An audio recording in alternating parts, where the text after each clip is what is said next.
Singer ने गाना शुरू किया। पिया पिया। एक बेबड़ा शराबी शराब पीकर क्लासिकल संगीत का प्रोग्राम देखने चला गया और बिल्कुल सामने वाली सीट पर बैठ गया। कुछ देर में प्रोग्राम शुरू हुआ और सिंगर ने गाना शुरू किया। पिया पिया। शराबी सोचने लगा, अरे बाप रे, इसको कैसे पता चला कि मैं पीकर आया हूं। सिंगर ने फिर गाया, पिया पिया। शराबी बोला, अरे भाई कोई इसे चुप कराओ, ये तो सबको बता रही है। सिंगर ने फिर गाया, पिया पिया। शराबी गुस्से से खड़े होकर बोला, तेरे बाप का पिया। पिया पिया बोलकर पूरा पिया हुआ उतार दिया। एक बार एक शराबी मरने ही वाला था कि उसके सामने भगवान प्रकट हुए। भगवान शराबी से बोले, तुम्हारी कोई अंतिम इच्छा है तो बताओ। शराबी बोला, प्रभु अगले जन्म में दांत चाहे एक ही देना, पर लीवर पूरे 32 देना। एक बार एक मौत और मोहब्बत दोनों बिन बुलाए मेहमान होते हैं। फर्क सिर्फ इतना है, मोहब्बत दिल ले जाती है और मौत धड़कन ले जाती है। मौत और मोहब्बत। इस आदमी को ये पता नहीं है कि ये दुनिया के सबसे अमीर आदमी का वारिस है। ये आदमी पिछले 20 दारू की खुशबू गांजे की महक। सुन, तुझे मुझसे कोई प्रॉब्लम है क्या? नहीं तो किसी बात के लिए नाराज है मुझसे? बिल्कुल भी नहीं। ओके, तो तेरे बाप की जायदाद से क्या कोई हिस्सा मांग लिया मैंने? सही कहाँ जो हिस्से होंगे? तो फिर छूटिए तो दे, तूने मुझे रील्स भेजना क्यों बंद कर दिया? बस यूं ही, क्योंकि तो गुस्सा हो जाता है, मैं भेजता रहता हूँ। अरे वो सब बात की बात है, तू पहले भेज कर अपना जिंदा होने का सबूत तो दिया था भोसड़ी के। ठीक है, भेजता हूँ, चल पड़। सुन, तुझे मुझसे कोई तुम्हें बिहार के व्यापारियों के लिए सुनहरा दारू की खुशबू गांजे की महक। दारू की खुशबू गांजे।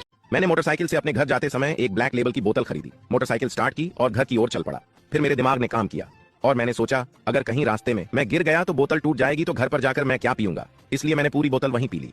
आपको यकीन नहीं होगा, मेरा निर्णय बिल्कुल सही था। मैं रास्ते में 4 बार गिरा। मैंने मुद्रा लोन में छोटे बिजनेस। ये chocolate day, rose day, propose day, Valentine day सब शादी से पहले के नाटक हैं। शादी के बाद तो खाना दे, चाय दे, रजाई दे, कपड़े दे, सोने दे और फिर लास्ट में चैन से जीने दे। ये चॉकलेट डे हंसते हंसते पेट दर्द देने लगेगा। पूरा देखना, 2 दोस्त रोड पे जा रहे थे।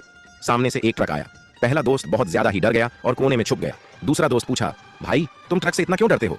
पहला बोला, अरे भाई बहुत पहले एक ट्रक ड्राइवर मेरी बीवी लेकर भाग गया था। हर बार लगता है जैसे वो वापस करने आया हो। यह सुन दोस्त अभी बेहोश है, नहीं समझे तो दोबारा देखे। हंसते हंसते। महिलाओं की सबसे बड़ी समस्या जब यह सास बनती है तो इन्हें बहू अच्छी नहीं मिलती। जब बहू बनती है तो इन्हें सास अच्छी नहीं मिलती। जब देवरानी बन जाए तो जेठानी अच्छी नहीं मिलती। जब जेठानी बन जाए तो देवरानी अच्छी नहीं मिलती। जब ननद बन जाए तो भाभी अच्छी नहीं मिलती। जब भाभी बन जाए तो ननद अच्छी नहीं मिलती। और रही बात पति की, तो वह तो आज तक किसी औरत को अच्छा मिला ही नहीं। महिलाओं की सब न कार खरीद पाए हो न घर। इस शायरी हमारा दोस्त खाती है। पत्नी और पाकिस्तान की राशि एक है, कब जंग छेड़ दे किसी को नहीं पता। हस्बैंड और हिंदुस्तान की सेम है, कब तक सहेगे किसी को नहीं पता। पत्नी और पाकिस्तान। तुम्हारे कितने दोस्त हैं? मेरा एक ही दोस्त है, पर वो मुझसे दूर है। लेकिन दूरियां मायने नहीं रखती, खास हमेशा खास ही रहता है। तुम्हारे कितने? एक research. Welcome to icon resident. सब्जी है। ए भगवान, मुझे उठा ले। अरे मैंने सोचा कि वो मेरे प्यार में पागल है और आज मुझे मालूम चला रहे वो तो बचपन से ही पागल है। ए भगवान, मुझे उठा ले।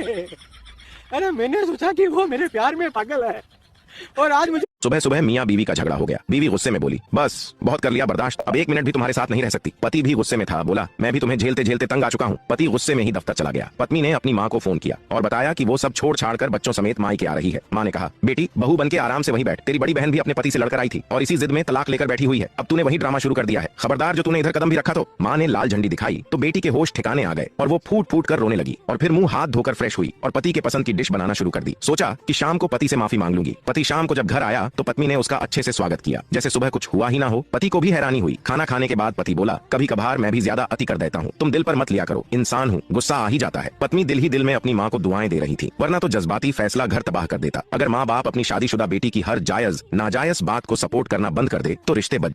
सुबह सुबह मियाँ दादा अपने पोते से कहते हुए, तेरी स्कूल की टीचर आ रही है, जाकर छिप जा। पोता, दादाजी पहले आप छिप जाओ, आपकी मौत का बहाना बनाकर ही तो मैंने 2 हफ्तों से छुट्टी ले रखी है। रात को मेरे परदादाजी का फोन आया था, कह रहे थे कि जितने पाप करने हैं कर लो, नरक में जगह ही नहीं है, हम खुद दीवार पे बैठे हैं। जिंदगी भी एक खेल ही है, बचपन में कौवा उड़, मैना उड़, जवानी में नींद उड़, चैन उड़, बुढ़ापे में बाल उड़, दांत उड़। किसी ने सच कहा है कि ज्यादा पैसा होना भी मुसीबत है। कल एक लड़की को 5 करोड़ रुपए की लॉटरी लगी। अब लॉटरी कंपनी वाला परेशान और सोचने लगा कि अगर लड़की को बुलाकर बोल दूं कि तुम्हें 5 करोड़ की लॉटरी लगी है, तब तो लड़की खुशी से मर जाएगी। फिर लॉटरी कंपनी वाले ने दिमाग लगाया और एक बाबा को बुलवाया और बोले, बाबा ये 5 करोड़ लड़की को दिलाओ, लेकिन याद रहे लड़की खुशी से ना मर जाए। अब बाबा ने लड़की को बुलाकर कहा, फर्ज करो बालिके की, अगर तुम्हें 5 करोड़ की लॉटरी लग गई तो तुम क्या करोगी? लड़की बोली, ओ माय गॉड, ऐसा हो गया तो मैं तो आपसे शादी कर लूंगी। मैं तो कहती हूँ कि 5 करोड़ में से 2.5 करोड़ आपको दे दूंगी।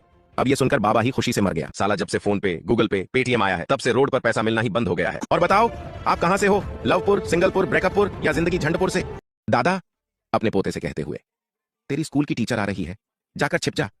पोता, दादाजी पहले आप छिप जाओ, आपकी मौत का बहाना बना। अगर आप बीमारी से बहुत ग्रसित ज्यादा दिन तक एक गलत मैसेज की वजह से आदमी कोमा में पहुंच गया। एक महिला को मुंबई में नौकरी मिल गई। वह अकेली ही नौकरी ज्वाइन करने पहुंची और वहां कंपनी ने उसे रहने के लिए एक फ्लैट भी दे दिया। महिला ने सोचा कि अपने पति को सूचना दे दूं ताकि उन्हें चिंता न हो। उसने पति के लिए मोबाइल में SMS लिखा, परंतु गलती से गलत नंबर पर भेज दिया और जिस आदमी को वह SMS मिला उसकी पत्नी गुजर गई थी और वह अभी अभी अंतिम संस्कार करके लौटा था। SMS पढ़ते ही वह आदमी बेहोश हो गया और उसे अस्पताल में भर्ती कराना पड़ा। SMS में लिखा था, मैं सही सलामत पहुंच गई हूँ और यहाँ रहने के लिए अच्छी जगह भी मिल गई है। आप बिल्कुल चिंता मत करना, बस 1-2 दिन में ही आपको भी बुला लूंगी। आपकी प्यारी पत्नी। लेकिन तू कर भी क्या सकता है यार। साली ने जीजा से पूछा, जीजू आदमी शादी के पहले शेर होता है और शादी के बाद?